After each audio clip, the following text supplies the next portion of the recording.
Welcome to the CCD 75 Legislative Breakfast. We want to sincerely thank you, legislators, your staff, and stakeholders for your time and willingness to support District 75. At this moment, I would like to recognize and introduce our council members in attendance. Shanique Butler, Christy Montalban. Shanique Butler is the secretary and she's the chair of the legislative committee. Christy Montalban is my vice president. She's here. Vanessa Barrero is here. That's another council member in attendance so far. The purpose of this meeting, we are here to talk to you about District 75, its needs and how we can work together to increase assistance from our legislators to invest in the future of District 75, New York public school students with intellectual and developmental disabilities and policy changes. It is important for legislators to know our key stakeholders in the special education community and to have direct and consistent line of communication to address the concerns of their citywide constituents whose voices are often overlooked. We thank you for your consideration, continued support as we uplift the District 75 community. So I would like to introduce my secretary and the chair of the legislative committee who helped put all this together, along with my co-president, Christy Angel, who is not in attendance. Unfortunately, she couldn't be here today, but she did a lot of work behind the scenes to get this going as well, to help Ms. Shanique Butler. Ms. Shanique Butler.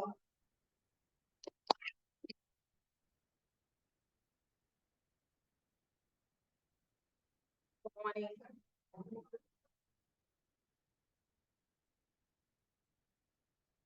Of course, Ms. Angel is texting us. We're supposed to start at 10, but we're here. Good morning, esteemed city council members, assembly members, senators, staff, and District 75 family. The citywide council for District 75 is comprised of parents with children attending District 75 schools and programs. We are officially elected advocates who are passionate, committed to serving students, parents, and our district by addressing their issues and needs. We promote transparency and as well as invoke and engage in conversation and actions on education, instruction, inclusion, transition, transportation, employment, and related therapy services. We foster individuals and opportunities and emphasize dignity and respect for all children. District 75 provides highly specialized instructional support for our students with significant challenges such as autism spectrum disorder, significant cognitive delays, emotional disabilities, sensory impairments, multiple disabilities. District 75 served more than 2,600 children, 26,000 children ages 3 to 22 who are on autism spectrum and have significant cognitive delays and significant emotional challenges, have a sensory impaired, and have multiple disabilities. Most children with disabilities attend ordinary New York City public schools and receive the services they need in their own neighborhood schools. However, those who are more intense or specialized service may be assigned to a District 75 school, a network of 69 schools and programs scattered across more than 350 sites. District 75 is not designated by geographic location, like many of New York City districts. Therefore, schools can be found across the borough District 75 programs are housed either in individual school buildings or within general education schools. Teachers in District 75 are part of a larger support group network for kids with disabilities and their families. This network to ensure students of all abilities have access and an excellent education. The voices you hear will be those of teacher, principals, parents, students, and of our District 75 family as well. They provide firsthand account, goals, and recommendations. We stand in support of their voices. Our motto is be seen, be heard, be connected. We hope today you will see us, hear us, and connect the dots to laws and policies that uplift our students and families. At this time, I'm gonna wait for Christina, but I'm gonna call up a principal right now. This is a principal of a Staten Island school, and I will call up Ms. Corey Reagan now to speak. Thank you to the City Council of District 75 for inviting us here today. Truly appreciate it. Good morning, Superintendent Rusan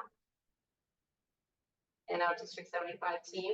It's an honor to stand before you today representing our collective commitment to education for the best students in New York City. As we gather here, I invite you to reflect on the profound impact each one of us has in shaping the future of our schools and communities. Education is about staying focused on a path towards progress. Our District 75 schools are places where learning, hope, shared responsibilities, dreams take root and flourish. As District 75 school leaders, we hold the torch that guides our students towards independence, strong communication skills, self-advocacy, social emotional skills that foster resiliency, and access to the best evidence-based practices in literacy and all academic areas. The District 75 leader takes this a step further. We are arm in arm with all of District 75 schools as one strong community. And with our families and community partners and leaders, together we know that we can ensure success for all of our students. Behind every successful student in a District 75 school stands a team. Dedicated teachers, paraprofessionals, related service providers, counselors, nurses, and many more. They're the architects of tomorrow, shaping minds, igniting passions, and instilling values. Let us honor our educators, like Mr. Rob Levy, one of my amazing teachers who's here with me today. He believes in each and every student. He knows them well. He works tirelessly each and every day, setting high expectations for all learners, and invest in their professional growth, recognize their impact, and provide them with the support that they need to thrive. And then there are our partners, the heartbeat of our school, our families. I'm very fortunate to have my PTA co-presidents, Mrs. Donato and Mrs. Montalban, here with me today and by my side in this work each and every day, literally. Along with our parent coordinator, Veronica Panjemi, we understand that the evidence-based practices alone are not enough and they cannot thrive on their own. We need input and support from our families. We seek their wisdom, their lived experiences, and their aspirations and dreams for their children. I have great respect and love for my families, and I know that together we create a tapestry of support where every single student comes. Together, our gaze extends beyond the classroom. We think of today, but we wonder where our students, their children, will be a year from now, 5 years from now, 10 years from now. We have these conversations. We have these conversations often. What roadmap are we putting in place to ensure a trajectory of success for our students? As they transition towards independence, we guide them, ensuring that their dreams remain vivid. Whether it's vocational training, higher education, or meaningful employment, we champion their aspirations. We can only do this collectively as a team with our politicians and our community partners. And this brings me to a wonderful young man. Vincent Bararuso. Vincent is a living testament to the District 75 mission. Since elementary school, Vincent has graced our halls, leaving footprints of resilience and determination. Watch him closely today, because you will see and witness what I get to witness every single day. An unfolding of strong communication and self-advocacy skills. The making of a confident, independent young man with the whole world ahead of him. He is kind, he is patient, he is smart. And I am not sure where his path is going to lead yet, but I do know that we are here and will continue to help him find what his passion is and support him in reaching all of his goals.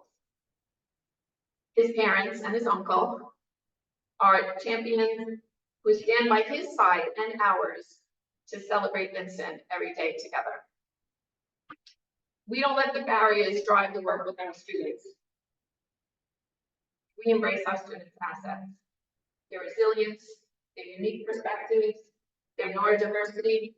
In District 75, we dismantle obstacles, brick by brick, until they no longer hinder our students' progress. We work together to support every student through our collaborative practices across District 75. Our students can seamlessly move through our organization and continue along a trajectory of success. We strive for more inclusive settings, classrooms where diverse learners can thrive together, non-speaking students find their voices through communication devices. We celebrate every single utterance, every sign, every keystroke. Our goal is not just to accommodate, it's to empower. District 75 bridges the gap between potential and possibility. In closing, let us celebrate the District 75 community. As a D75 principal, I'm proud to lead a family of advocates, learners, and visionaries. Together, we navigate these uncharted waters, and let us remember that every student's journey matters. Our legacy will lie in the lives that we touch and the future that we shape. District 75 is a testament to our unwavering belief that every child, regardless of their challenges, deserves a path to brilliance. Thank you for your unwavering commitment. Vincent's story is a shared triumph, and District 75 is our compass towards a more inclusive, compassionate world. Together, we empower not only our students, but also their families, the true architects of possibility. Thank you very much for inviting me here today and for supporting the amazing students of District 75.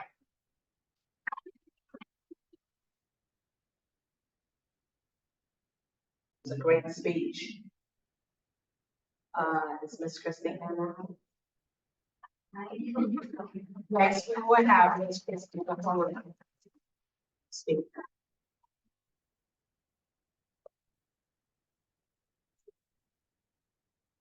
Thank you so much for having me.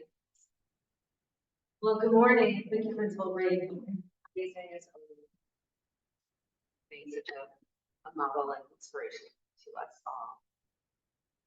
Yeah, this should be correct. Good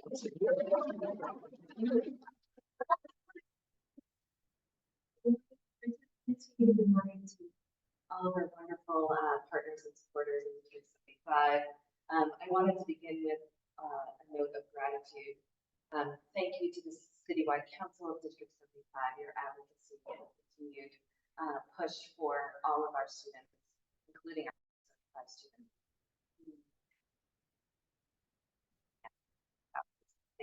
Council. I also wanted to acknowledge Chair Joseph and members of the Senate and state and Assembly, City Council guests, our wonderful superintendent, our principals, our families, and the entire District 75 family. Thank you for all that you do day in and day out. I also wanted to talk quickly about our special education advisory and work that we're doing to deliver special education. Thank you to the advisors who are here. I don't know if we have a representative from Chair Joseph's office, but Chair Joseph participated, Paulette Healy, Barbara Tremblay, and Rima Izquierdo were all valuable members of this council. Now, for those of you who are familiar with the Special Education Advisory Council, this work started last December, and we gathered 52 advisors from every level of folks that touch special education, parents, principals, advocates, university partners, state representation, city council representation, our unions, you name it, we have it. And they recently produced 5 recommendations. And I'm going to talk to you quickly about those recommendations. I know we have a packed agenda. But the first one, and when you hear these recommendations, if you haven't heard them already, that you will think, what's so special about that? We talk about that every day. Now, the challenge, though, is that we do this work and we talk about these values, but we'll see those values manifest in one classroom, in one school, right? And what we're talking about is making these 5 recommendations universal to every school, universal to every classroom, so that a parent does not have to worry about who their teacher is going to be, because we know that kindergarten teachers tend to be the same, have the same training, have the same sets of values, have the same level of rigor that the kindergarten, that the pre-K teacher, and same for first grade and second grade, right? That the school down the street from you is going to be just as magnificent as the school in the next district. So that is the universal expectations that we're working towards. So when you hear these 5 recommendations, yes, there's nothing magic about them in isolation. Magic comes in the universality. Right, so the first one is inclusive and interdependent schools. Our District 75 schools have been at the forefront of this work for so long. And these are initiatives aimed at all schools should be steeped in initiatives aimed at building a culture of inclusivity and need for accountability structures that recognize that we are all interdependent and that we each bring gifts, and we have to celebrate those gifts that we all bring. The second advisory council recommendation is that we reimagine general education. How long has everybody in this room been saying, if the general educators just did this work right, we have a different school system? And so we're calling, in order to improve special education, we're calling general education. And what that means is that we provide the core instruction and interventions in general education that kids need to thrive, so that we overturn the disproportionate outcomes that we see for Black and Brown boys, specifically. We know that our Black and Brown boys are disproportionately over-referred to District 75 for behavioral challenges, and this is something that we're committed to reimagining general education to help transform. Building trust with families, our council, you all can speak to this better than I can, of the need, the urgency, and importance that we have to build trust with families. And that means that every IEP meeting is built on trust. Right, that means that instead of hearing the wonderful, a parent talk about the one great IEP meeting they finally have, that is actually our goal in every school building. Prioritizing funding for our specialized programs. We know that we have a 10% of increase year over year of kids being receiving the educational classification of autism. 10% year over year, we're growing. That is true nationally as well, but certainly true in New York City. So we have to make sure our highest quality programs, the ones that our families are demanding, for example, the AIMS program that has been beautifully thriving in District 75, that we have the support that we need to create those classrooms, and building an anti-ableist culture. A lot of this is steeped in language. As a parent, how many times have you heard your child being spoken of in a way that is not how you would ever want to hear your child spoken? How many times have you heard in front of the child, please understand everything. And sure, he might not be vocalizing yet, but it is our job to make sure that they have access, that he has access. So instead of talking about he, the child, right, we're talking about, it's my job. We are working on this together, right, and increasing communication. He uses this device, right? He communicates in this way. So language determines how we teach, and it determines how we learn, how our children learn. And so the language we use is critical to building inclusive environments where kids. Forever, we've talked about self-contained classes. What child should ever be referred to as being in a classroom that is contained? that does not align with our dreams and hopes of inclusivity, right? And so we are on, and this is actually started by students and former students. There's an inclusive language campaign that we are on a mission to spread so that we can transform how we talk about this. And District 75 needs to be at the epicenter of that because you all have been fighting for this for decades, right? And now it's time for all of us to be doing the same. Now, when we talk about this reimagining work, there's something I want to make clear. District 75 is always going to be essential part of this. Now, what we need to work on is getting programs that are closer to home so we can get students off school buses and keep them in their communities where they have access to the support. Our biggest asks today for our legislative partners, there are so many initiatives that we are doing. I'm not going to look into them right now, but we would love to talk to you about additional funding for programs that we're doing that are not even the obligation of New York City Public Schools. One of them being the adaptive equipment program, where we're going to shelters and providing some of our newly arrived New Yorkers with wheelchairs and accessible equipment so that they can get their children out of strollers. We still have children 7, 8, 9, 10 years old being transported in strollers because they do not have accessible equipment. Our public clinics have 9-month wait lists. And our team of OTs and PTs has been going out to shelters, and they are going in their cars and picking out wheelchairs, and then they take parts from other wheelchairs, and they are actually designing accessible equipment for students that would otherwise be on a wait list for months. And they're going to their homes and outfitting them, and it's remarkable. I don't know any other public school system that's doing that kind of work, and it's certainly not something that any of us have to do. It's something that we have to do as a way of love our community. That's an example of things that you all as principals do day in and day out. You go above and beyond to make the families so great. And District 75 has always been the model. So thank you for your time today. I really look forward to hearing from the rest of our speakers. Thank you, Superintendent and Council, for the time, and we truly appreciate it.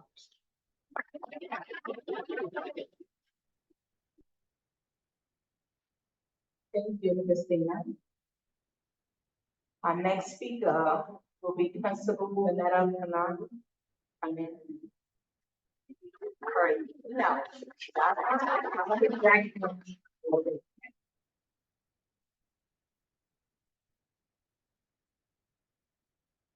Good morning. I have worked in District 75 for a decade now, with 19 years total in the Department of Education. Shifting from a special education teacher in general education to an assistant principal at P771K. In February of 2020, just a few weeks shy of the pandemic, I took on the role of principal. As a recently tenured principal, I have the privilege and honor of working for District 75 under the strong leadership of Superintendent Rasan, Deputy Superintendent Feinberg, Deputy Superintendent Dr. Hogarth, and with the support of our liaisons, Dr. Beverly O'Brien and Kathleen LaFleur. It is an honor to work for such a team. D75 Citywide Council is an asset to our schools, families, and students. When they asked me to give a principal perspective, I was humbled because in my eyes, I work with the greatest colleagues who have opened their doors and supported one another. This council is a strong support not only for families, but for us as school leaders, as we know that it truly does take a village. Being a principal in District 75 is a unique and challenging task. As a principal of P771K, I must navigate multiple sites through co-location in order to serve students within their geographical districts. In addition to the locations, we have an extensive number of staff. P771K has 9 sites throughout South Brooklyn. Principals are entrusted with children who may be considered the most fragile and need the most support. We must advocate care, and nurture them as our own. Many of our students are nonverbal and cannot go home to tell a parent about their day. Student safety, improvement, self-advocacy, and independence is embedded in the core of our work. It is a non-negotiable to love the students and care about the staff.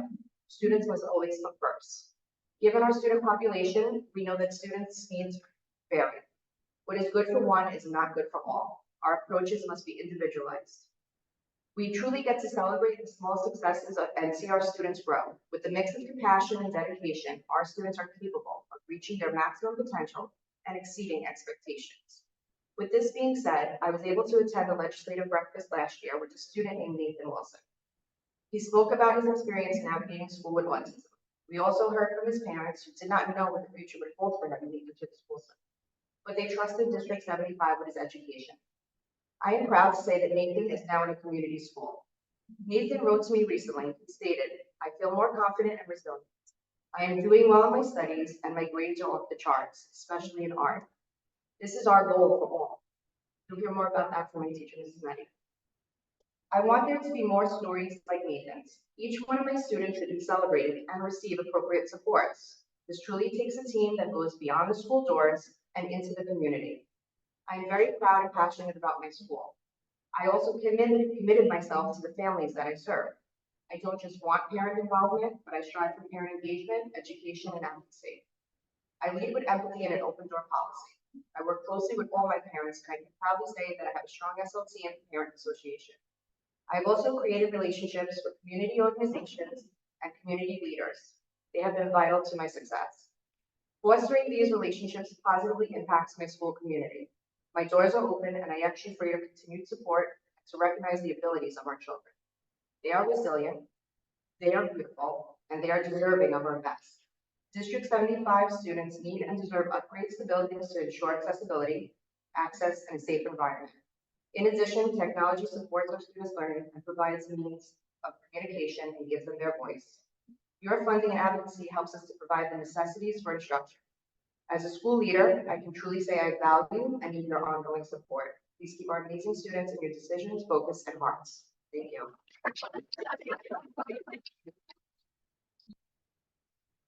Thank you so much. Ms. Myra again? Huh? That's our next speaker.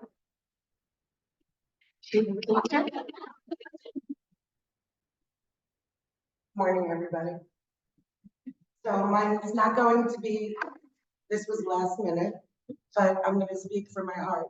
I've been teaching for 20 years, but I am honored to be in District 75 since 2012. And it is the best thing I ever did transitioning to District 75. The supports from the superintendent's office to my amazing principal, Henry Reynolds at 721Q. I mean, I've never worked with such a great principal. I'm also the UFT chapter leader for my school. So to work with someone that collaborates, we always put the kids first. And he does anything and everything to make that happen. And so do I. You could tell I'm a little nervous. I'm new to all this. I'm gonna speak about my parents. So I have parents that call me at 9 o'clock at night, crying. They're about to graduate. And I know they extended the time our kids get to stay in District 75. I feel I answer the phone because I understand them. And sometimes they don't have people that understand in their lives what they're going through with a child with a disability. And that breaks my heart. So when they're in the hospital, who do they call? Mary. Who do they call on the weekends? Me.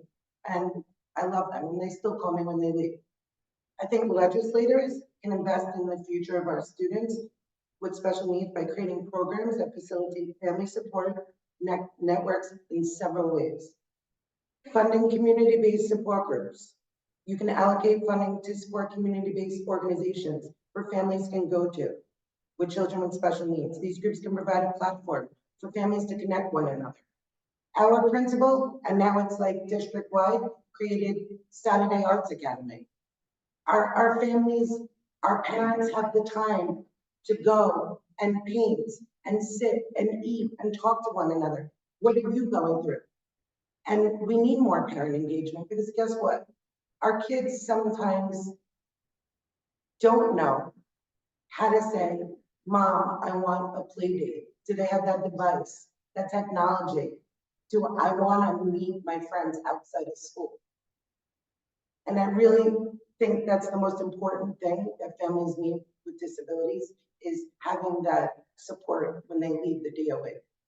And I don't think there's enough. They go to programs, they go to rehabilitation programs. They're very limited. We have the best transition coordinator. With over 90%, he sets them up for rehabilitation programs and supported employment. But guess what? when I see them come back and they're like, oh my God, it was like a hospital, it was devastating, and I can't believe my child's not gonna have you anymore, Mary.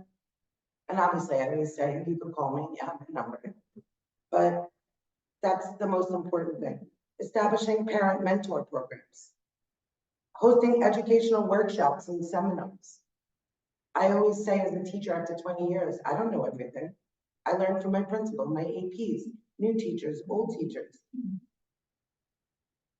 Expanding access to telehealth services. You have an autistic child that doesn't want to leave the house. Are you going to sit there and battle with them? No, but they need the support. And one of the things I did as a chapter leader is I'm bringing in legislators, assembly members Stephen Raga came to my school. Monday, Queensborough President Richards is coming. And I want them to see the wonderful things we do in District 75. Because I honestly think I work in the best school, and I'm not just saying. But you need to support your families. I feel like that is what is lacking. We have all those supports in District 75, but I don't think we think about the future and what these families are going to go through without all these supports, without what Superintendent Lewis on, what my principal does for the families, and they need that. Promoting inclusive recreational and social programs. We're redoing a playground right now. Do you know what my principal did? No, I don't want that water fountain. I want an ADA approved water fountain where a child with a wheelchair can go on the opposite side and take a sip of water. That's my principle. Can you go out into the parks and see that everywhere? No. Collaboration with the community.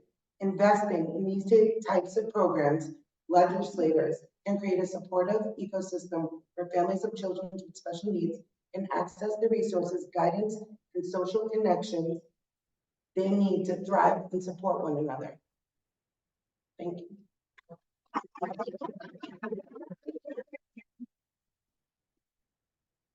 Thank you so much.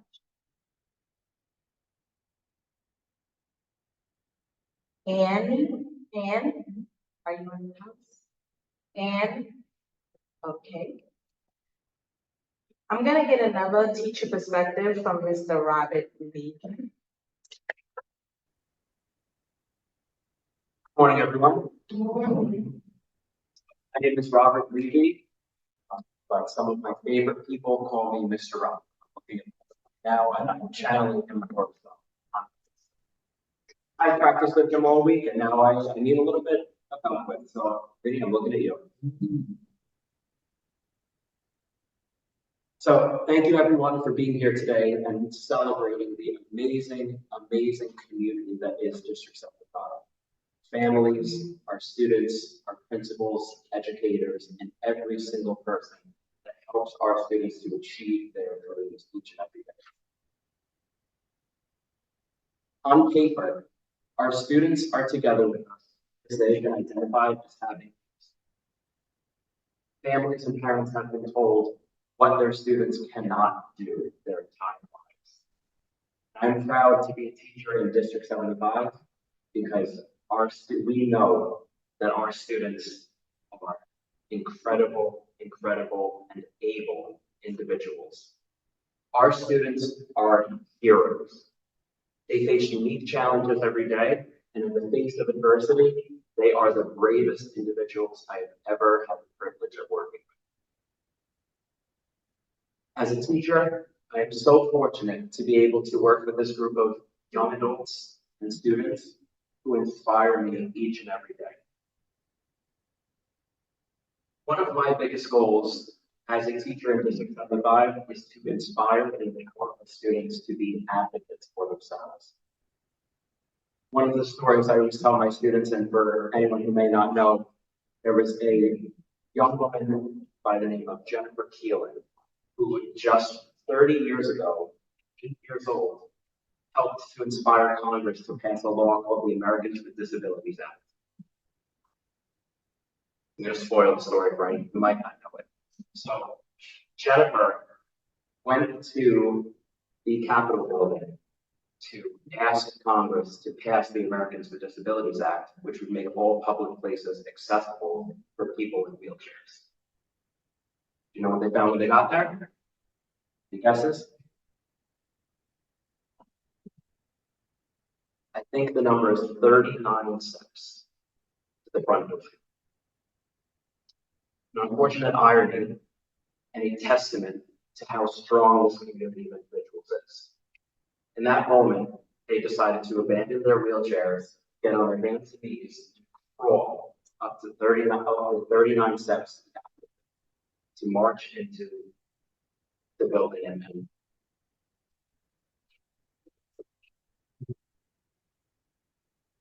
to march into that building and ask Congress to pass the Americans with Disabilities Act.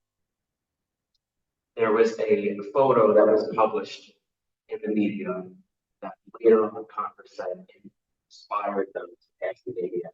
It was young Jennifer Keelan, at 8 years old, on her hands and knees, saying, "I'll take it all night if I have to get up these stairs." These are some of the stories that I have the privilege of witnessing each and every day when I work with my students. When we teach our students to be advocates, they're empowered. There is no such thing as a barrier. There is no such thing as a disability. They can do anything. Which leads me to my next point, opportunity. My incredible principal really says it best when she inspires us each and every day to have an assets-based mindset. We don't look at what our students cannot do. We look at everything they can do. And we create opportunities with the help of local lawmakers, with the help of our entire school community to create these opportunities for our students. Some of the things I've been fortunate enough to be involved in this year are our work sites, our community-based partners in stores, local government offices, restaurants, and more employ our students every day. The feedback we have gotten from them is overwhelming.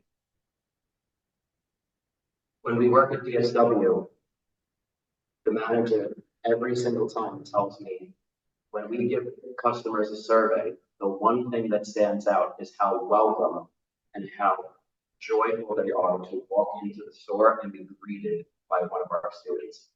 It is a personal experience and it makes them feel special when they Just this year, we had the opportunity to bring our students to Governor's Island to participate in something called the Billion Oyster Project through the New York Harbor School. This was inspired by one of my students who was an advocate for himself. He loved animals, he loved marine life, and he wanted to work with animals, sea creatures, and more. When my school heard this, when Dr. Reedy heard this, truly the sky is the limit. We took a group of students who, I'm going to come back for a second, have been identified with barriers that their families have been told their whole lives. We put them on a boat, they drove the boat into the Buttermilk Channel, and we got to take a close look at that how the Oyster Project is helping to restore oyster populations in New York City. We brought oyster tanks back into our classrooms, and we presented at the student annual symposium with all the work that we had done for the Billion Oyster Project. We called local restaurants and encouraged them to recycle their used shelves to be a part of this initiative. And all in all, our students advocated for something really meaningful. Many of my students are shy. They came to me maybe a little soft-spoken, maybe a little hesitant. And I said, what can I do to empower these students? I am proud to say that we are in our second season of our very own cooking show called Table, where our students cook and prepare recipes and host their very own cooking show all by themselves. These are some of the incredible opportunities that show the world who our students are. They are not their disability. They are able to do anything. Something I'll close with is, where are we going? I talk to my students every day about where they want to be, and truly the possibilities are endless. When we give our students opportunities to share, to be themselves, and to empower them with the knowledge needed to take the next steps in life, anything is possible for our students. Thank you. At this time, we are calling another teacher. Is it Pauline? Yes.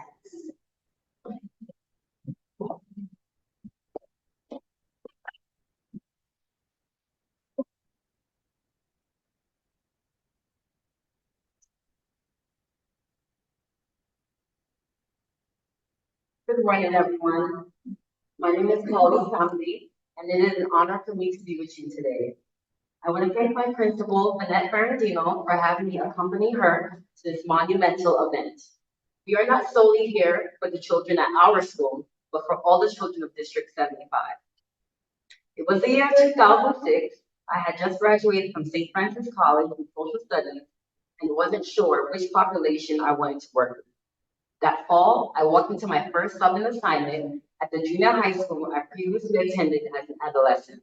I did not know what to expect. I remember how the students looked at me with such inquisitive, but yet warm eyes. As I spent more time with them, I learned about their ways, their likes, their dislikes, and the manner in which they communicated their needs and wants. From there, I continued to a school located in the Upper West Side, and I went to work as a SEA in Brooklyn and Harlem.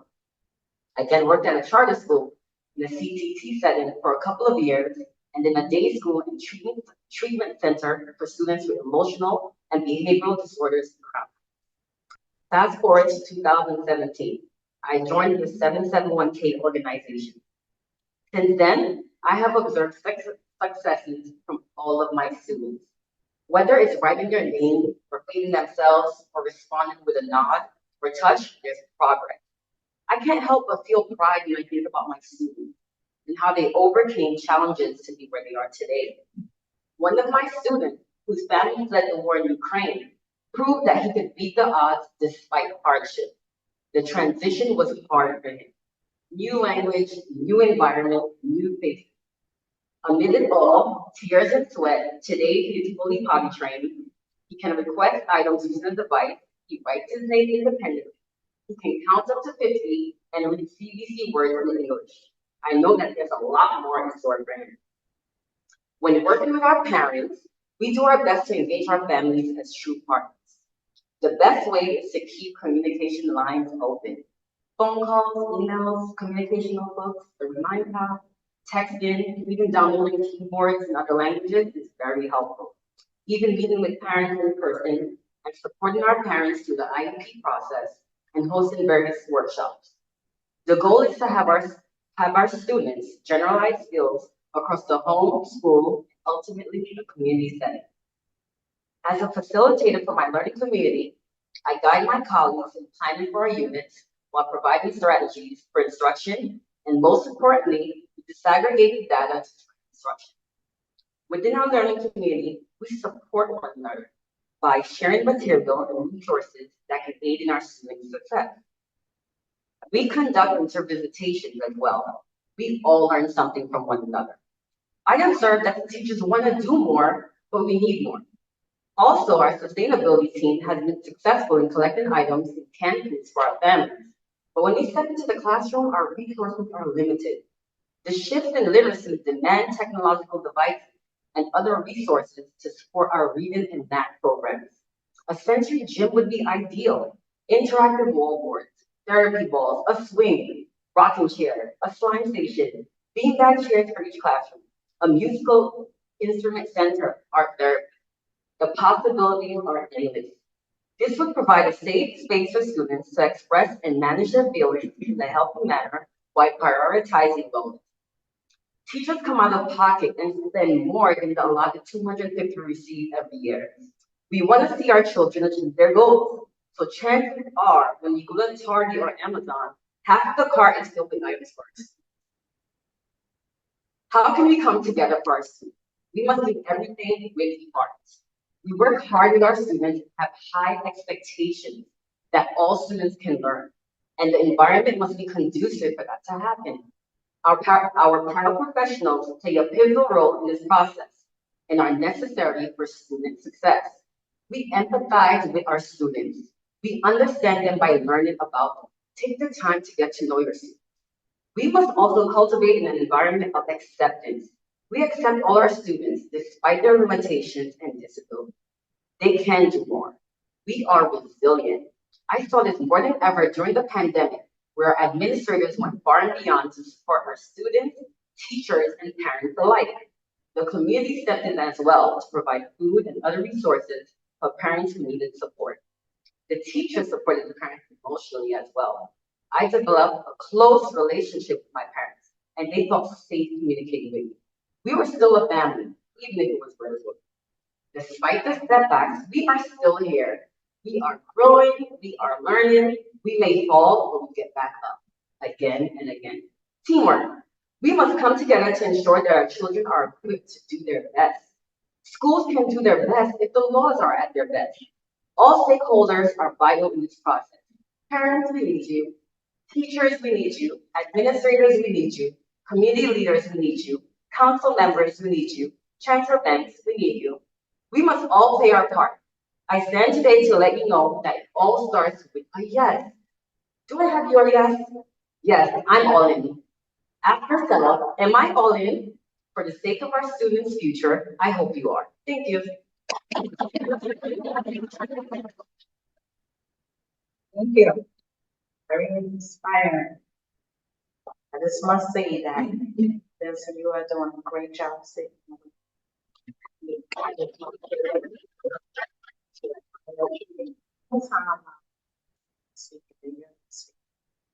All right, let's go.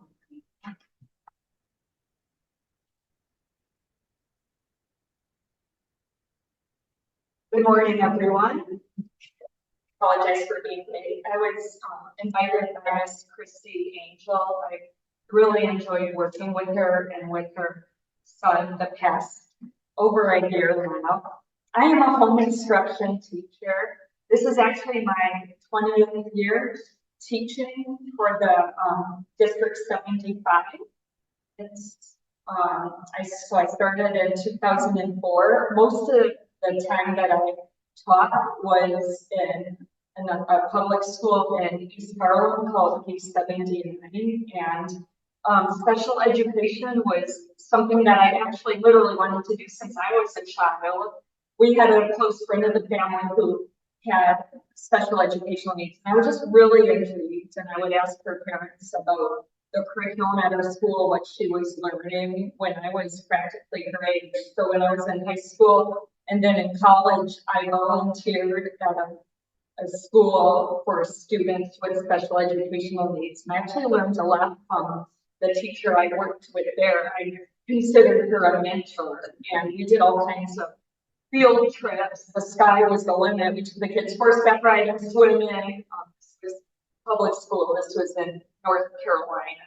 And when I came here to New York, the school that I worked in was very similar in a lot of ways to one in North Carolina. I worked with students with multiple disabilities and with autism. And when I was a classroom teacher, we tried to I tried to make the curriculum very relevant to the students and their lives, and also the family lives. I really tried to draw the parents in as much as possible, because let's face it, we are a team. This pen I'm wearing is a gift from a parent. We would go grocery shopping every week, and we would shop for the school community, and also if the parents had anything we wanted to get, we would get that. Also, we would do something similar at the post office and the library, and I just always really saw parents as invaluable. And towards the end of my time at 79, we would have parent visitation every month so that they could come visit our classroom, and we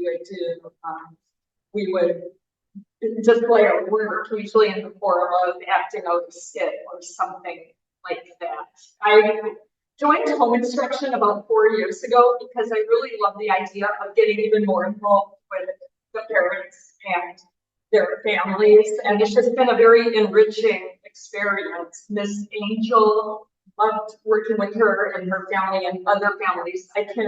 Home inspection is rewarding in a lot of ways. I heard the person before me mention data, and data is definitely part because I like to show the parents how much the students have grown, but let's face it, it's a lot easier to support that growth when you actually do have data. I'm a data geek. I take data on myself on basically every way it's running. So I do take data on my students. I just think it's fascinating. And every month when I share the progress reports with the parents, it's fun to look at the data. And I'm just very grateful. When I talk to this, I'm gonna end with this. When I talk to people who don't know anything about teaching, they say to me, oh, how is it with parents? I'm like, well, I love the parents I work with. And I'm not just saying that. They're a team, and I've had very positive experiences, especially not only, but especially during COVID. It was like the parents were the heroes in the story, and the students, I salute the students as well. They were the real heroes. So yes, it's always been a very good and very fortunate partnership and teamwork to work with the parents, the students, and everyone. They say it takes a village. Teamwork makes the dream work. Thank you. Thank you so much.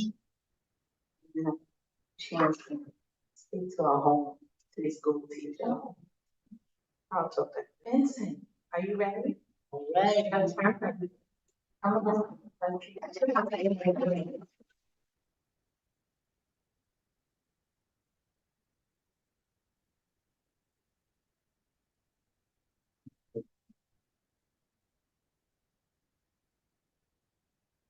Good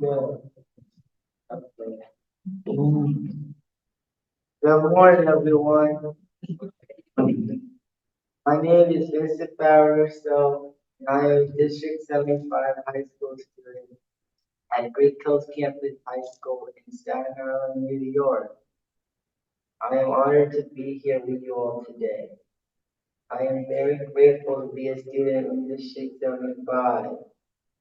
Being in District 75 has been this opportunity to learn skills I can use throughout my life. This year we made resumes to share details about ourselves as workers.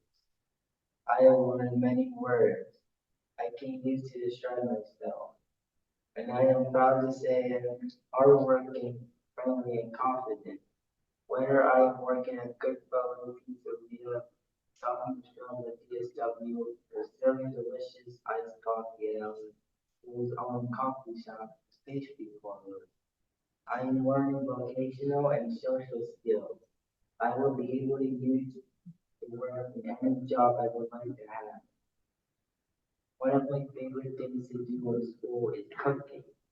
This year we premiered season 2 of our very own cooking show, Husky Table. Film our show and cook our recipes using farm fresh ingredients harvested by our high school students every month. This month we made kinnamba to celebrate Ramadan. Over the summer, we used the fresh vegetables farmed by Mr. J's class to make pasta, salads, and more. Hosting Husky Table gives us the opportunity to practice using a confident and clear voice on camera. And I use my same voice when I greet customers at DSW, talk to my friends, and today deliver speech to you all. I have two friends in school that will be with me for life. A few weeks ago, I celebrated my 16th birthday with my friends. I met at the Great Coast campus. We had a big party at DJ Garden over the summer. Even a block party, and last night our school hosted a karaoke party where I got to sing my favorite songs with all of my friends. I look forward to going to my school's Saturday program next week and love going to all my school special events. I always have the best time with my friends. I am so happy to be able to spend time with my friends in school and after school. Most importantly, District 75 taught me to be an advocate for myself. Just like Jennifer Keelan inspired me to have the ADA with her words and her actions. I know that my words are powerful. I use my words to make my needs heard, and I know that anything is possible. When I graduate from our school, I want to become a teacher. I want to help kids like me do their best in school. In my class, I help my classmates with their work and follow my parents and teacher in my class to see how I can be just like them. Our school has just opened a teacher aid and training program. And now I can use this to achieve my goal. No matter what I decide to do now and in the future, District 75 prepares me to achieve my dreams. I am proud to be a student in District 75. Thank you, everyone.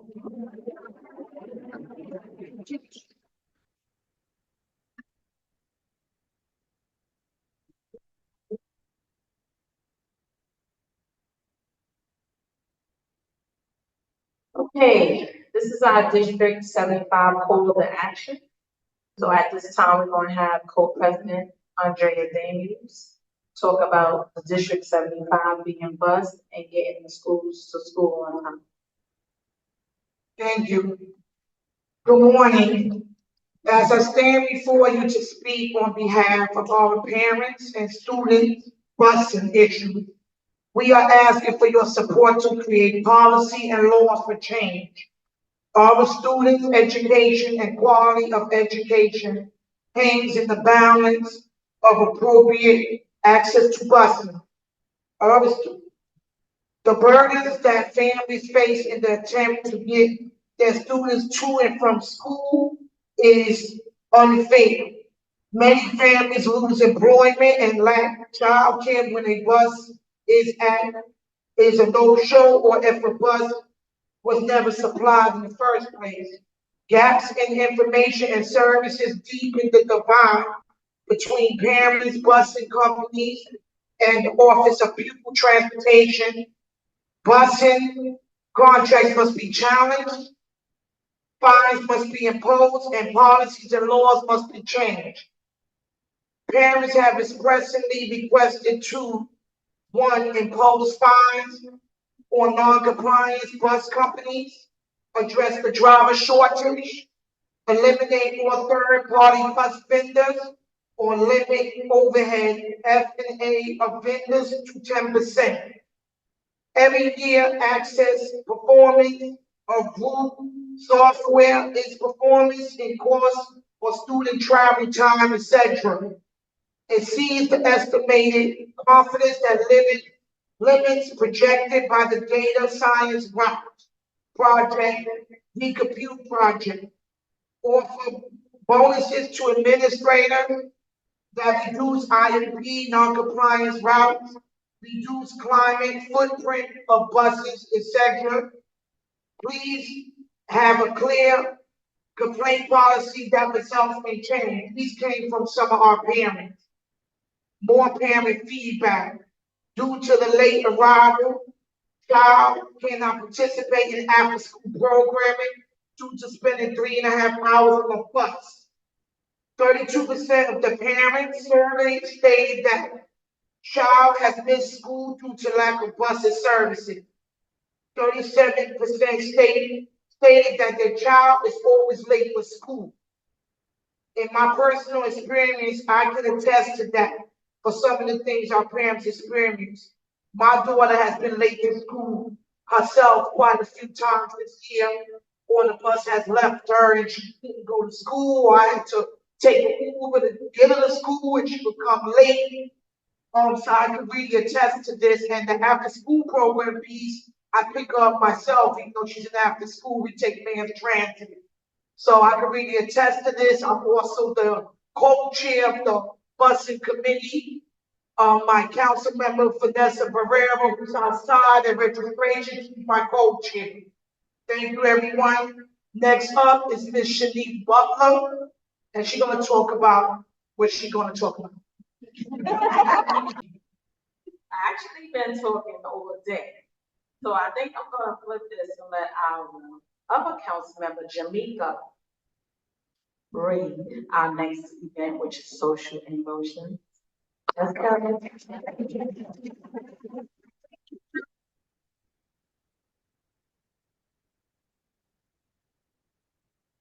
Good morning.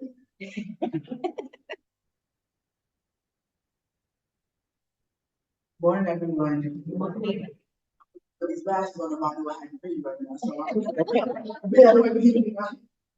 So like, my council members just stated that I'm going to talk about the social and emotional wellness. The social and emotional wellness of our D75 students should be prominent. Yet, without adequate training, we leave our most vulnerable population exposed to abuse and discrimination. Without student training and oversight, our students will continue to be supported in emotional spaces regarding disciplinary practices, substitute parenting/training. Many students in emotional crisis need tailored assistance and understanding. They are met with physical restraint and suspension. Many city schools continue to lack the resources and appropriately trained staff to support their students. I'm sorry. Emotional. Students' emotionally, behaviorally, mental health needs. Instead, they rely heavily on law enforcement to respond to our students in emotional crisis. Mirroring border trends and policy, disproportionate numbers of children in crisis interventions involve Black students, students with disabilities in New York City Department of Education. District 75 special education schools and students attending schools located in low-income communities of color. Black students and students in District 75 are not only dramatically overrepresented in these instances, they are also more likely than their peers to be handcuffed when removed from school. In 2008 years, between 2021 and 2022, 40.9% of District 75 schools identified Hispanic, with 34% identifying as Black and meet the poverty metric. Between 2018 and 2020, nearly 10% of all police interventions citywide took place in District 75 schools, even though we educate only about 2% of the students. When situations escalate, District 75 teams are even more likely to be a part of the story. Across the city schools, of every 5 students handcuffed in an intervention, 1 is from District 75. Students classified in the EB are at higher risk of being subjected to the school prison pipeline. Students with disabilities are spending 87% more often than students in general education population. At present, law enforcement personnel, NYPD school safety agents outnumber DOE social workers by a factor of near than 3 to 1. For example, one of our own councilors had a warrant put out for her child arrest by a school safety agent while he was in crisis at school building. It is imperative staff know how to appropriately work with our children and support and district.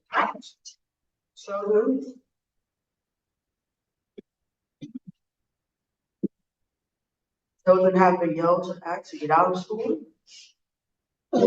This is beyond unacceptable. Agency counselors have confessed to a lack of up-to-date training to assist our children with special needs and developmental disorders. This is especially problematic in co-located schools. Recommend that adequate training and hiring of paraprofessionals instead of school safety agents working with District 75 students. Support of the solutions of not suspending act.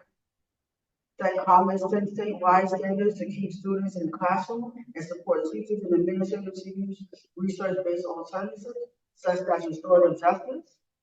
The city must remove police from schools and end the practice of involving law enforcement when responding to students in emotional crisis. Stop calling emergency medical services to take students to the hospital. Hospital emergency room when medical is unnecessary and impacting of handcuffing children in emotional crisis. We ask for your support and your social and emotional wellness of our children and students. Thank you.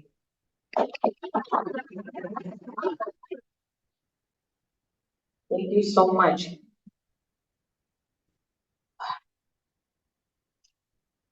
Was gonna call Ms. Cancel, but all this time I kept thinking Andrea was texting me that she canceled and that wasn't her last name. But I'm gonna flip this and call Senator Natalia Fernandez. She just want to take a few words.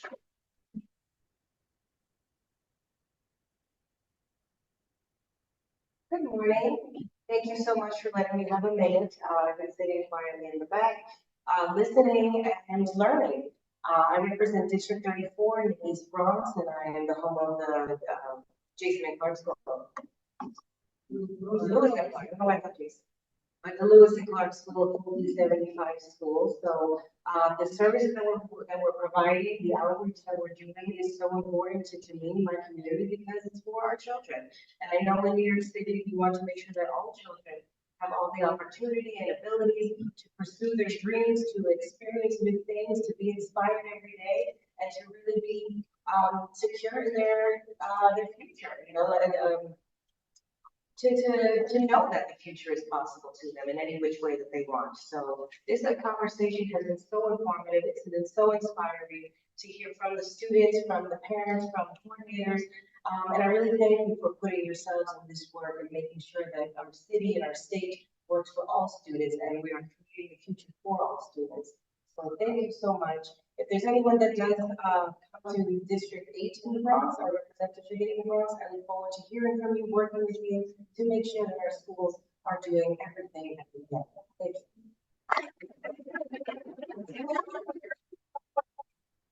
Thank you so much. We appreciate you coming out. Okay, Ms. Cancel is not here, so we gonna go to Chrissy. Okay, Chrissy.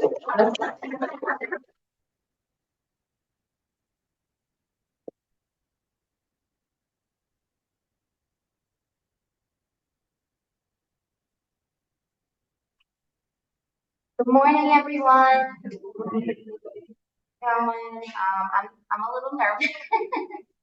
But first I want to thank everyone for being here, all of the politicians, the administration, the teachers, the lovely people over there, the superintendent and all of his team. Honestly, your support is really important to us because we are a district that needs so much support. So, you know, I just wanted to say that,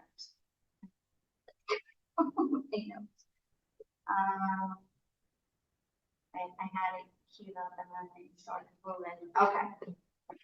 So I'm going to speak today on equity and digital access and the need for amendment and change on open meetings law. But first, I want to say that the feeling of community and family within our schools is not typically found in our community schools. And it really is a family, and I thank all of you here for being a part of that family, the administrators, the teachers, the parents, the service providers. Every single one of these people has been a blessing to me and my child, and I'm sure the families in your own schools and your own school communities. So I really need to say that. But I would be remiss to not take this opportunity to point out that we still are facing so many disparities between our District 75 children and our students in community school and general education. Every day as an advocate in this community, it seems we're taking one step forward and two steps back, and it is really an uphill climb. There are so many issues going on bigger than us, and it seems like every day there's something new. You know, we are having issues right now with the Summer Rising program, really just kind of Xing our kids out. There are no Summer Rising locations in the self-contained District 75 schools, which as a parent, that is incredibly dismaying to me because I've sat in these sessions with people who plan these programs and we've expressed the need for the proper supports for our children. And we've had programs kick our kids out, call a parent and say, we cannot support your children. You need to come pick them up. We do not have the staff that's capable of taking care of them.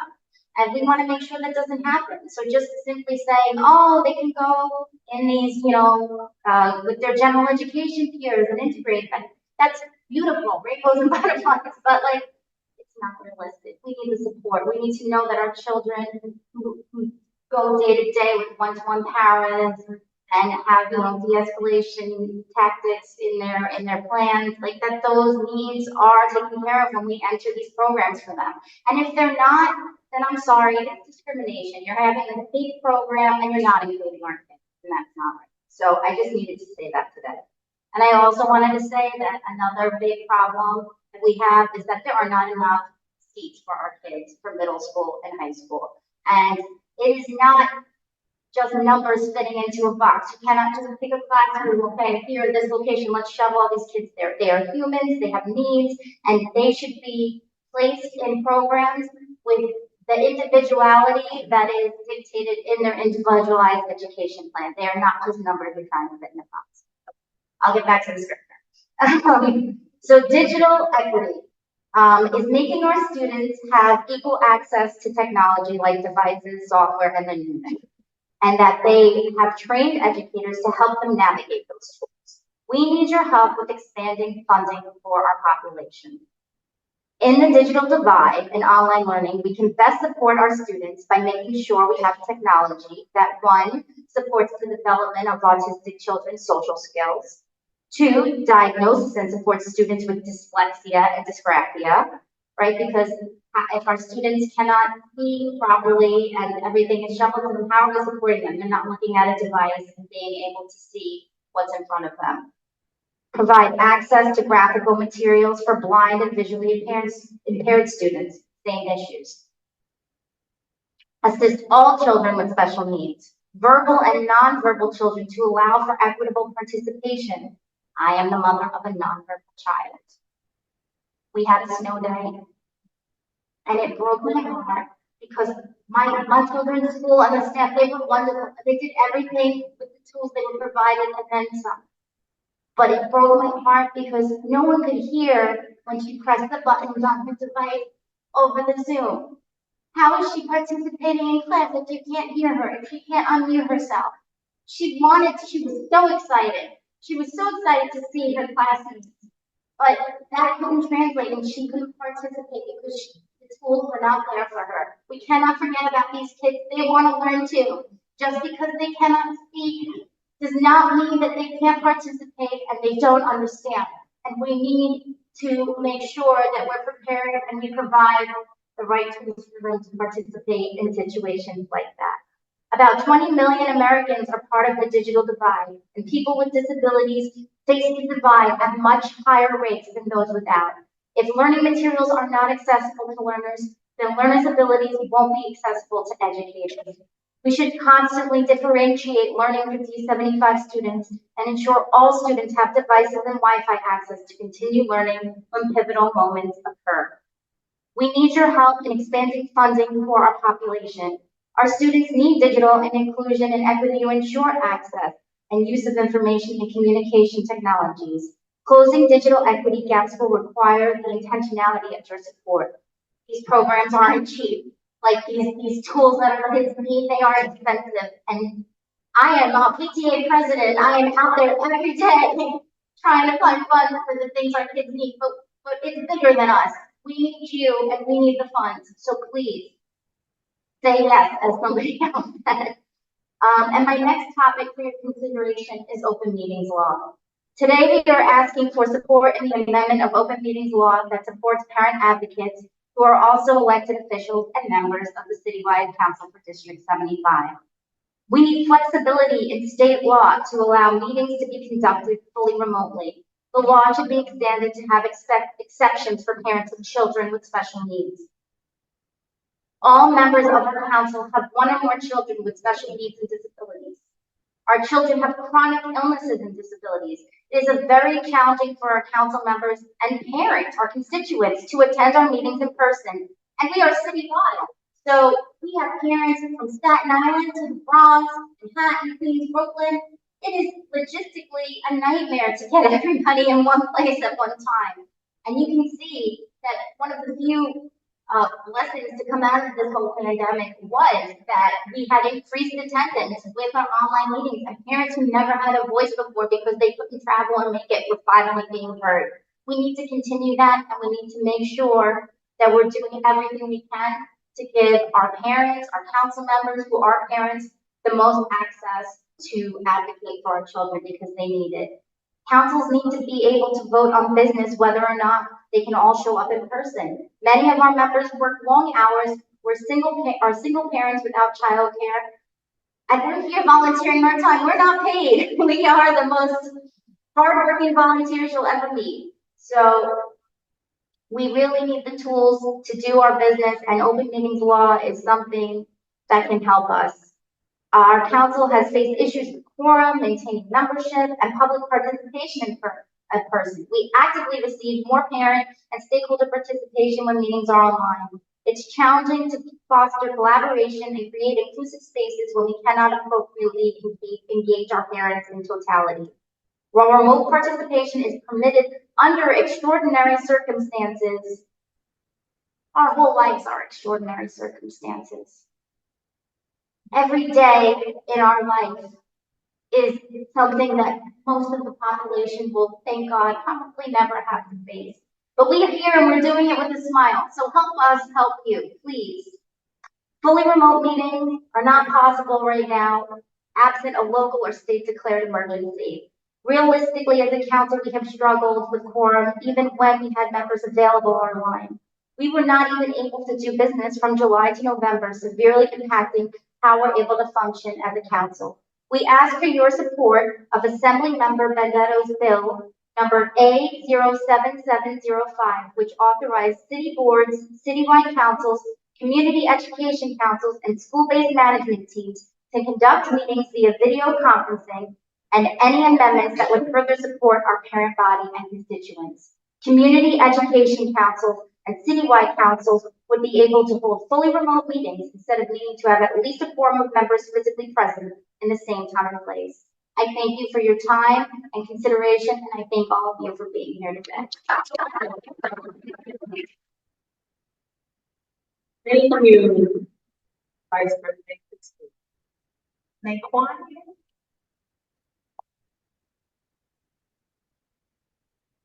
Good morning. My name is Naquan McLean. I serve as the president of something called the Education Council Consortium, which is made up of CC members and parent leaders across the city of New York. I was asked to come to speak to you briefly today about mayoral control, which we all know is up for discussion. But I'll be remiss to say congratulations to the D75 team for advocating in the last session to get a parent of a D75 student on every CEC. I can't speak for every CEC in the city, but I will know that it is the first time that we are really collaborating with D75s. I've met with the D75 principals. I visited their schools. It has been a pleasure for us to then join with the D75 Council to advocate on behalf of D75 students. But I'm here today really just to briefly talk about what's going on with mayoral control. As we know, the governor put the 4-year extension in her budget proposal, which was taken out by the legislators. So that is out of the budget, and there will be a full discussion about mayoral control. There were 5 hearings held in every borough regarding mayoral control, and a report will be coming out about the results of those hearings on the 31st or after the 31st of March, where we can really begin to have a deeper conversation about mayoral control. Mayoral control has now worked for the city of New York for the last 20-something years. We don't know what is the best solution. So what we've been calling for is a commission of educators, of superintendents, of teachers, of parents, of students, and then people that specialize in governance, in school governance, to really have a real conversation of what would be the best solution for New York City. I will say that New York City is the only part of New York State that does not have a school board. And if we all watch what happened on Wednesday night at the PEP meeting, where the chair of the BP decided that he was hired and he wanted to end the meeting abruptly without letting the rest of the panel members speak. This is not working for us. So that's basically what I'm here to do tonight, this morning, was to give you an update on it. We will be advocating around mayoral control. We've been up in Albany every week to really make sure that we look at the best structure for New York City that is inclusive and that really takes the voices of students and parents. Thank you and have a great morning.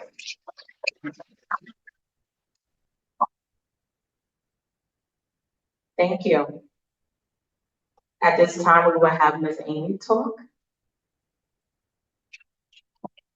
Then, Good morning, everyone. Beautiful Friday. I just want to say thank you for Citywide Council for District 75 for inviting me at the last minute. Really appreciate me continuing on the support for our District 75 Citywide programs. Those that know me, I've been on the council. Those that don't, I'm going to introduce myself. I have been the member of Citywide Council for the last 6 years. I've been the co-president the previous year. I've moved on to my home district. I am very honored to be the Bronxboro appointee for Vanessa Gibson in District 10 for the CC 10 to support our students there. So, because of family decisions, I had to make a big decision for my 18-year-old who is graduating from District 75 this year. So I'm super excited. The District 75 self-contained class and inclusion program. It has been a long journey, and I can tell you a story today, but it's not about me, it's not about my journey, it's not about my son, it's about my community. Today, you've heard many stories from our parents, our teachers, administrators, our principals. They're amazing people, and that is why we are here today. Today is the important day that we have set, the one day out of the year, to really fully represent our students, our families, and our community. 4 years ago, on March 15, Mayor de Blasio has announced that the New York City school system will close officially for COVID-19 pandemic. We were in hydro mode of survival to make sure our students in District 75 get their health, their safety as a priority. For parents, it was not just a regular day. It was a day that we've never planned in our life, and we were never prepared for. We knew that the next day, our child's health, especially those most vulnerable, like my son who has immune issues, would not be able to step outside their doors and go to school, and especially being on a bus for 4 hours, going back to school from Bronx to Manhattan. That is for all the students in District 75. Because they are all bused to their schools, to school and home. Really think about it. They spend more time on the school bus and in the classrooms than at home.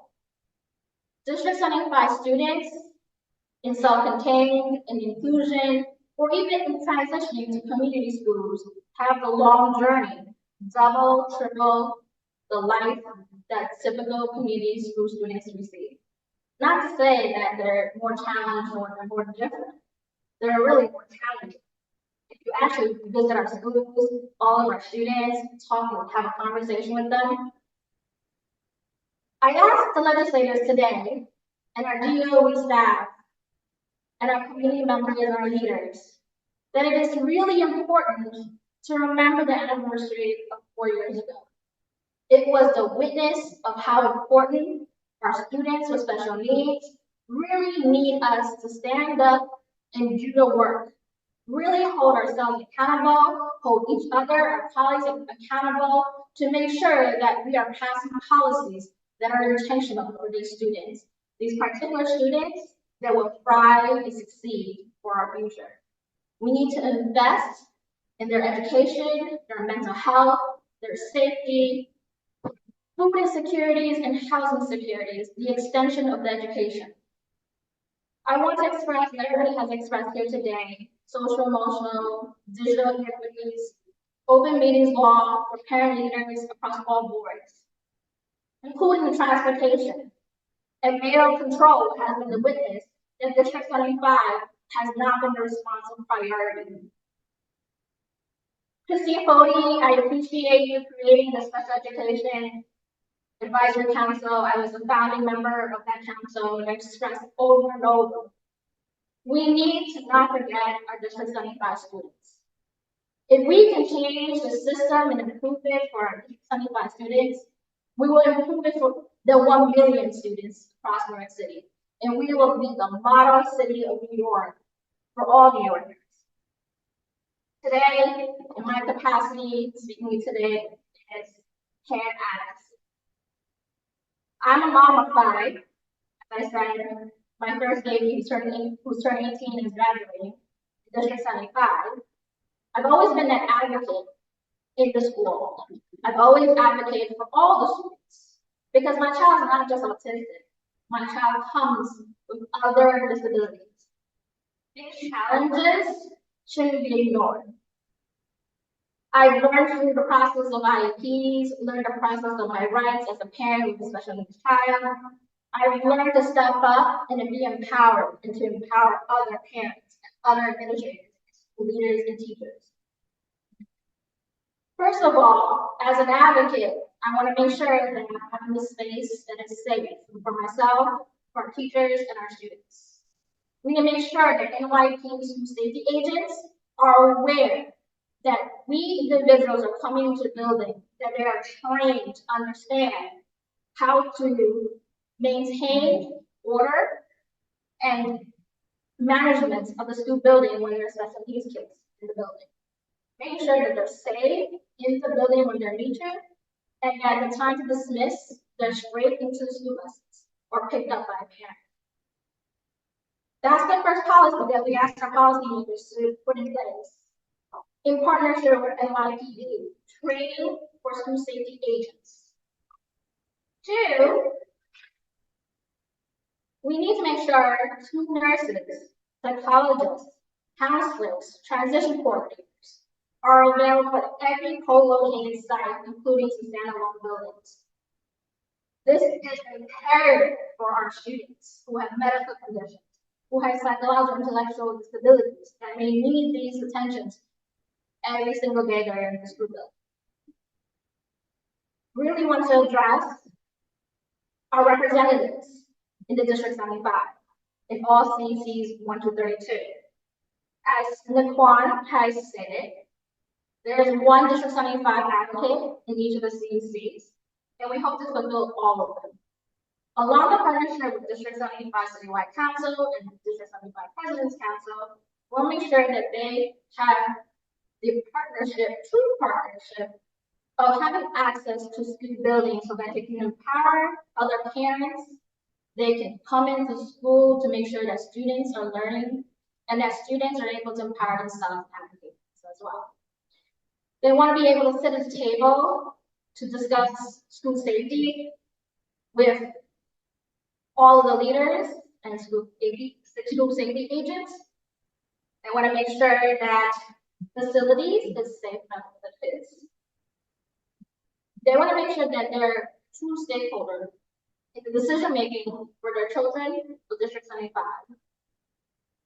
I also want to mention that in the last few days, there's been a lot of talk about parents and how there has been issues with certain decision makings or behaviors. We shouldn't be that model for our kids. We should work together and make sure that students can be empowered, that we can disagree to agree, and that the goal is to make sure that we invest in our children. First and foremost, funding. We need to fund all the programs on our wish list. Yes, there's a long list of items, but we need to tackle the littlest ones because those are the ones that has continued on even prior to the pandemic than the ones that we've been asking for. And again, I will keep it short. I know there's time constraints. Policy. When we're thinking of policy, we need to be really strategic. We need to hold each other accountable. We need to make sure that our colleagues are not just having the policy sit on the committees for a long time. Citywide Council was on the state level for years to be part of Community Education Council 2590. We finally received it last year, and we were able to acknowledge how important our council is and how the protection for our District 75 parents really is important. Again, not everyone is here from our legislators, but please share it on to all your local officials because the message needs to continue. I'm not going to take any more time, so I want to just say, as the mayor said, get stuff done. Let's begin the work now. Thank you. Thank you. Thank you. At this time, we will have the superintendent of all District 75 schools come up here and speak. Superintendent.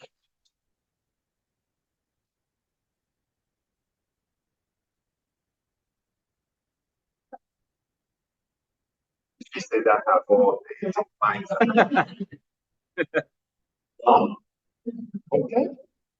And I guess I'll just say good morning to each and every one of you. It's been such inspiring morning for me sitting down in my quiet corner here with our District 75 team. And to hear each and every one of the speakers here that preceded me here speak with so much passion, so much purpose, and so much intentionality. I don't know what I am doing here. But yet I am here to say thank you to each and every one of you, especially our parents that are here. This work does not happen without you. And I know that sometimes it may appear that we're doing this work in opposition. We are not. I love your feedback. I love your recommendation. I want you to push us to hold our feet to the fire. Many things that have happened in the system have happened because of your advocacy. I am part of that system. Sometimes I may be proud, sometimes I may not be always proud, because I know as a superintendent, hearing each and every one of you speaking this morning, I know we have so much more work we need to do. And if I don't get to do it because I'm about to play my play at some time, somebody else will come up, will be better than me, will be smarter than me, and will further the work, will push the work even further. I said before, we don't do this work together. You can look around you, we have many District 75 principals here. And I can see Liz Rhoda from 231K, Principal Barbara Tremblay for 721K, Principal Angela Jones from 17X, Lynette Ferrandino spoke with you from 771, and also Corey Regan. By the way, singing those speeches. Corey Regan from 37R, Tony Casella from 25R, and Christine from 373R. So we know we also have other school leaders here. I have seen many assistant principal, but before we get to speak about assistant principal, I miss Eva Asterita sitting quietly here from 751 and in Manhattan. Of course, I can never be perfect, although I strive for perfection every day. I sat here and I look at the lips coming to our eyes, listening to Vincent speaking. This is an example of why we do the work we do every day. And I was so proud and so moved, so inspired by your speech. I have so much more to tell you and say more to say about you, but I think the hook is about to come out and hook me out of this space. But I am very happy to be here with you, and I feel privileged to have been invited to speak to you. Please continue your advocacy. Please continue to labor hard on behalf of your, should I come this way or this way? On behalf of your students, the teachers that have spoken, all of you here, you play a crucial part in the work we do every day. Our parents, please continue your advocacy. And if you are an elected official here, I have a list of stuff to share with you, but we will do that at a more opportune time. Take care.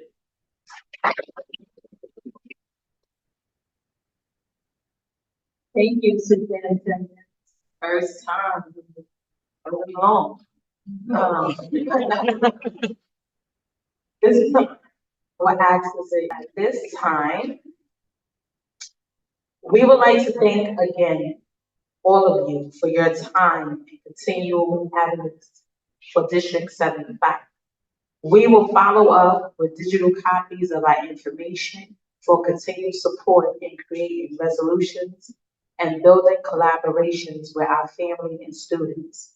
We thank you for seeing us, hearing us, and asking you to create funding system that improves our student transition training, social, emotion, wellness, and equal the digital divide.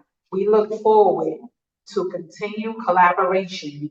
Thank you for being here today. Please have an amazing weekend. We will now adjourn. Thank you very much for coming.